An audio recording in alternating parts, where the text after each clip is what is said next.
What's going on, guys? What's going on? Starfield. We know on this channel we've been covering Starfield for quite a long time. Starfield's been front and center. I got a crazy amount of videos on him. I've reviewed it. I've talked about updates. I've criticized it. We got a lot of content about Starfield on the channel. But there's a lot of people that seem to want Starfield to fail on all aspects. They want it to fail commercially. They want it to fail review-wise. They want it to fail every ounce of energy they have. They want this game to flop. They want it to belly flop straight off of that high dive.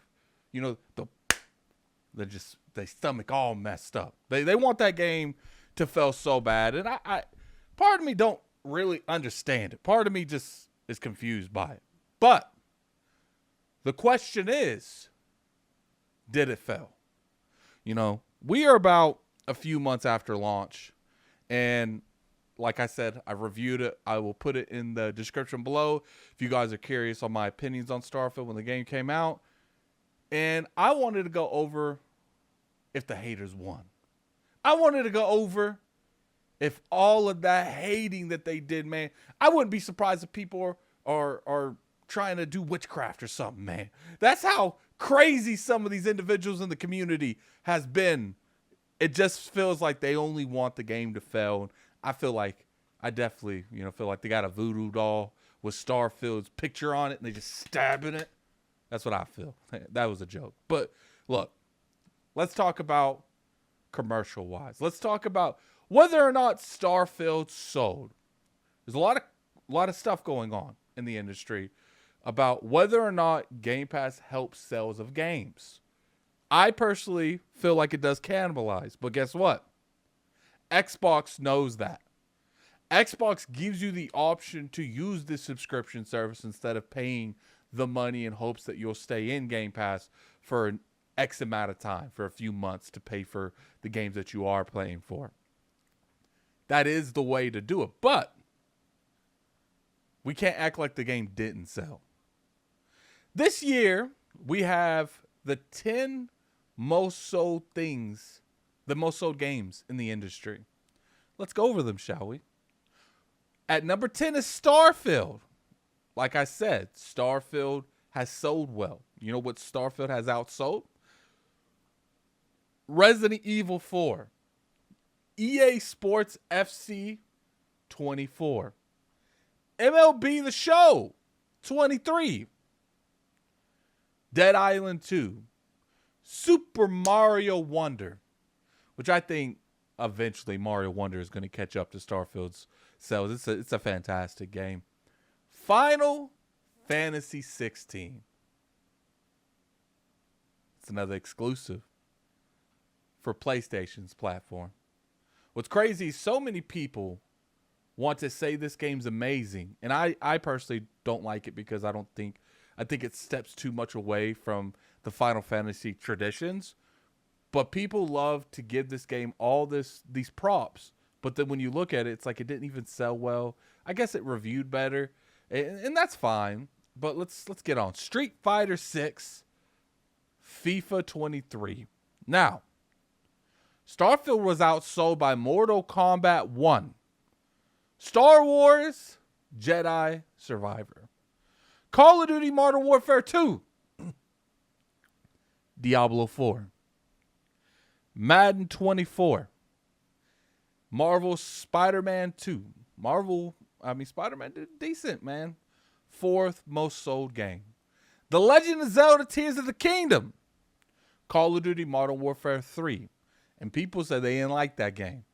So all that talking, and people still went out and bought it. And most years I would have ended there. Call of Duty is mainly always the most sold thing every year. Pretty sure if you go back, you'll see Call of Duty Modern Warfare 2 was the most sold game last year. I don't know. Put in the comment section below if you guys know what was the most sold game last year. But number 1 is the Outliner, Hogwarts Legacy. So, right there showed that the game sold well. Even though it's in Game Pass and you can argue there's some cannibalism going on on the console platform, I remember for like a good month and a half, every week Starfield was the #1 most sold thing. Every week, the most paid thing on Xbox. And you can look at that. They give you those numbers every week. You can go to the Xbox store and click what is the most thing sold on Xbox, and it tells you in order. Then we got to look at reviews. Now, obviously, review-wise, a little iffy. Right now, it's sitting on about a 83 to 84 on, I believe, Metacritic. Now, I don't know what it's on OpenCritic, but on Metacritic right now, it is sitting at a pretty good one. I understand. I do believe that an 83 and 84 is a little too low for a game as caliber as Starfield. I will agree on that at every point. But I personally feel like there was a lot of weird stuff going on with the review system. And on PC, it's doing pretty good as well. On PC, it's sitting at an 86. So even 83. All right, 83 and 86 on PC. I would probably give it an 85. I think 85 is fair for the game. In no way, shape, or form am I saying that Starfield is the greatest game in the world. In no way, shape, or form am I saying that everyone that criticized Starfield is genuine or not genuine. All I'm saying is, from my standpoint, my point of view, there were just so many people, for some reason, just didn't want Starfield to succeed on any way, shape, or form, any terms. They wanted to fail at every corner. You had all these articles going up consistently talking about the amount of people playing the game has went down, or I think IGN pretty much had an ad revenue going on saying it was 83 over and over again. Like, no, they rated it a 7. Look, Starfield is a huge W for Microsoft. You can make the argument, and I would actually agree with you, it could have been a bigger W. And I think we can all agree on that. Hell, every game in the industry could be a bigger game. There were a lot of issues with Starfield coming out the gate.